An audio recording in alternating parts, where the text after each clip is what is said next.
Assalamualaikum warahmatullahi wabarakatuh. Ayyuhat talamid wa tilmidat, kaifa halukum? Alhamdulillah, nahnu bi khair, ma'an najah, Allahu akbar. Alhamdulillahirabbil alamin. Berjumpa kembali dengan Ustazah Erin. Semoga kalian semua dalam keadaan sehat dan dalam lindungan Allah Subhanahu wa taala. Amin. Baik anak-anak, mari simak video pembelajaran berikut ya. Bismillahirrahmanirrahim. Pertemuan pada kali ini Ustazah akan menyampaikan tentang materi sirah Nabi Sulaiman alaihi salam. Yang pertama yaitu masa kecil Nabi Sulaiman alaihi salam, di mana beliau merupakan putra Nabi Daud alaihi salam yang pada saat itu sebagai Raja Bani Israel. Kerajaan Nabi Daud alaihissalam berada di wilayah negara Palestina sekarang. Nah, pada saat itu Nabi Sulaiman alaihissalam telah lahir ke dunia dan beliau sejak kecil sudah menunjukkan tanda-tanda kemuliaan beliau, di mana beliau sangat tangkas dan cerdas. Beliau memiliki mata yang jernih dan selalu penasaran setiap menemui hal-hal baru. Saat Nabi Sulaiman kecil, Nabi Daud alaihissalam selalu mengajarkan kepada beliau berbagai pengetahuan, mulai dari ilmu-ilmu agama sampai ilmu perang juga beliau ajarkan. Dan Nabi Daud berharap agar Nabi Sulaiman alaihissalam kelak menjadi Raja Bani Israel berikutnya menggantikan beliau. Suatu hari beliau mengajak Nabi Sulaiman alaihissalam untuk menghadiri persidangan. Di persidangan saat itu hadir dua orang yang sedang bersengketa, yaitu petani dan peternak. Petani mengalami kerugian akibat dari ladang-ladang miliknya dirusak oleh kambing-kambing milik peternak. Nah, saat itu Nabi Daud alaihissalam memberikan solusi bahwasannya para peternak menyerahkan semua kambing-kambing miliknya kepada petani yang merupakan bentuk penyerahan ganti rugi. Nah, saat itu petani sangat senang sekali mendengar keputusan itu. Akan tetapi peternak jadi sedih karena kambing-kambing itu adalah mata pencaharian utama beliau. Akhirnya Nabi Sulaiman alaihissalam memohon izin kepada ayahnya untuk memberikan saran bahwasannya kambing-kambing itu memang harus diserahkan semua kepada petani, tapi tidak untuk selamanya, dan peternak harus memperbaiki tanaman petani sehingga berusaha untuk menanam kembali tanaman itu sampai dapat dipanen kembali dan menyerahkan semua kambing-kambingnya kepada petani. Nah, selama masa itu petani boleh menikmati susu, bulu, atau anak kambing jika terjadi kelahiran. Akan tetapi setelah tanaman yang ada di ladang sudah dipanen, maka petani harus menyerahkan kembali kambing itu kepada peternak. Dan akhirnya Nabi Daud alaihissalam menyetujui saran yang diajukan oleh Nabi Sulaiman yang lebih membawa kepada keadilan.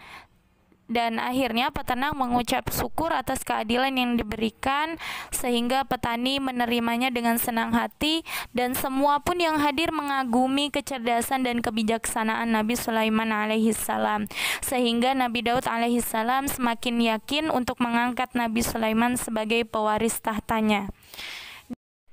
Dan hukum yang adil telah dijelaskan dalam surah Al-Anbiya ayat 79 yang harus kita amalkan dalam kehidupan sehari-hari.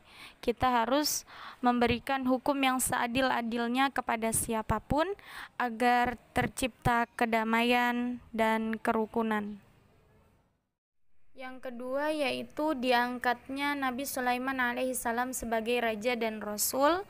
Pada saat itu Nabi Daud alaihissalam sebelum wafat, beliau mewariskan kerajaan Bani Israel kepada Nabi Sulaiman. beliau melanjutkan tugas Nabi Daud alaihissalam, yaitu memimpin Bani Israel kepada ketauhidan, dan Allah memberikan mukjizat kepada beliau, dapat mengendalikan angin dan para jin, dan dapat melakukan perjalanan jauh panjang secara singkat karena bantuan angin.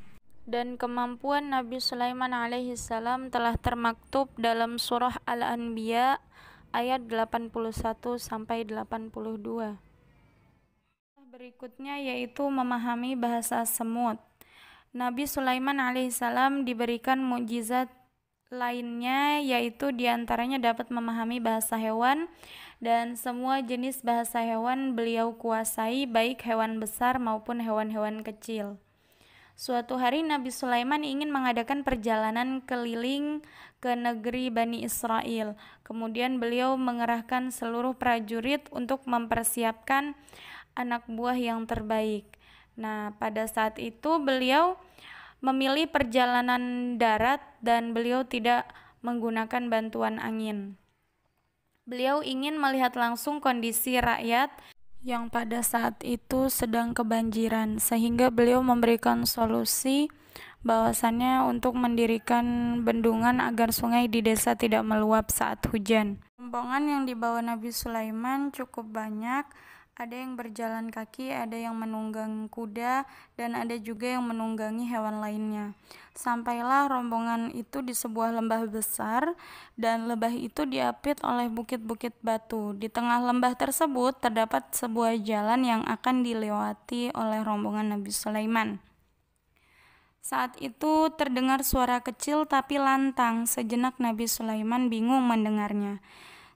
Ternyata itu suara seekor ratu semut yang berdiri gagah di tengah jalan, dan dia sedang mengatur rakyatnya agar tidak terinjak oleh rombongan Nabi Sulaiman alaihissalam. Kemudian Nabi Sulaiman menyuruh agar rombongan beliau berhenti, dan beliau ingin memberi kesempatan kepada semua semut untuk berlindung. Para semut itu pun dengan tertib kembali masuk ke sarangnya. Nabi Sulaiman pun mengucapkan terima kasih kepada Ratu Semut dengan menggunakan bahasa semut, dan Ratu Semut pun mempersilahkan rombongan Nabi Sulaiman untuk melewati jalur tersebut. Kemudian Nabi Sulaiman mengajak rombongannya untuk melanjutkan perjalanan. Baik anak-anak, apa hikmah dari kisah tersebut? Bahwasannya kita harus mengambil pelajaran dari sifat semut, yaitu yang tertib dan pekerja keras. Dan juga kita harus menghargai makhluk lain yang sudah dijelaskan di surah An-Naml ayat 18-19. Dan isi dari ayat tersebut bahwasannya kita harus selalu mengerjakan kebajikan dan berbuat baik kepada kedua orang tua agar mendapatkan rahmat Allah dan termasuk golongan orang-orang yang solih. Kisah selanjutnya yaitu burung hudhud. Di istana Nabi Sulaiman alaihissalam terdapat banyak burung-burung yang tinggal di sana, dan ada yang dipilih karena bulu-bulunya yang indah, ada juga yang dipilih karena kicauan yang merdu. Mereka semua memiliki kelebihan, dan sebagian burung-burung tersebut juga ikut melaksanakan tugas negara. Mereka menjadi penyampai pesan, ada juga yang bertugas sebagai mata-mata di kerajaan musuh. Suatu hari, Nabi Sulaiman alaihissalam mengumpulkan seluruh staf kerajaan dari kalangan manusia, jin, dan hewan. Beliau rutin melakukannya pada waktu tertentu di lapangan besar halaman istana. Semuanya harus berkumpul tepat waktu. Bagi yang terlambat hadir akan mendapatkan hukuman.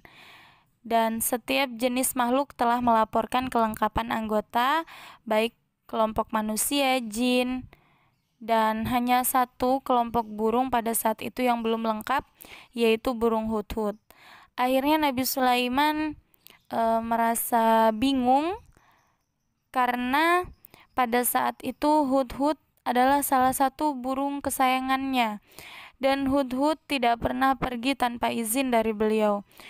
Tiba terdengar suara kepakan sayap memasuki ruangan yaitu Hudhud datang dengan tergesa dan teman-temannya sesama bangsa burung pun merasa lega karena mereka tidak ingin melihat temannya disembelih. Kemudian Hudhud menyampaikan kepada Nabi Sulaiman dan memohon ampun atas keterlambatannya. Kemudian Hudhud memberikan berita kepada Nabi Sulaiman bahwasannya berita tersebut sangatlah penting, yaitu ada seorang ratu yang memimpin di negeri Saba. Negeri itu sangat subur dan makmur, tapi ada satu yang membuat burung Hudhud sangat merasa prihatin, sehingga membuat Nabi Sulaiman menjadi penasaran apa yang memprihatinkan dari negeri tersebut. Dan akhirnya Hudhud memberitahukan bahwasannya mereka tidak mengenal Allah. Setiap hari mereka menyembah matahari, sehingga tergerak hati Nabi Sulaiman untuk menjadi kewajiban beliau menyebarkan agama Allah ke seluruh penjuru bumi. Dan Nabi Sulaiman pun segera menulis surat untuk Ratu Bilqis. Kemudian burung Hudhud pun diperintahkan untuk menyampaikan surat tersebut. Baik anak-anak, hikmah apa yang bisa kita ambil dari kisah tersebut? Ya, bahwasannya pentingnya menjaga kedisiplinan yang mana sudah dijelaskan di surah An-Naml ayat 20-21. Kita harus terapkan dalam kehidupan kita, disiplin dalam beribadah, disiplin dalam belajar, disiplin dalam makan pun juga ada ya anak-anak. Jika kedisiplinan itu sudah kita terapkan dalam kehidupan sehari-hari, insya Allah kita akan selamat dunia dan akhirat. Amin amin Allahumma amin. Bismillahirrahmanirrahim. Usai sudah pembelajaran kita pada kali ini, semoga materi yang Ustazah sampaikan dapat kalian pahami dan kalian praktekkan dalam kehidupan sehari-hari. Jazakumullah khairan katsiran. Wassalamualaikum warahmatullahi wabarakatuh.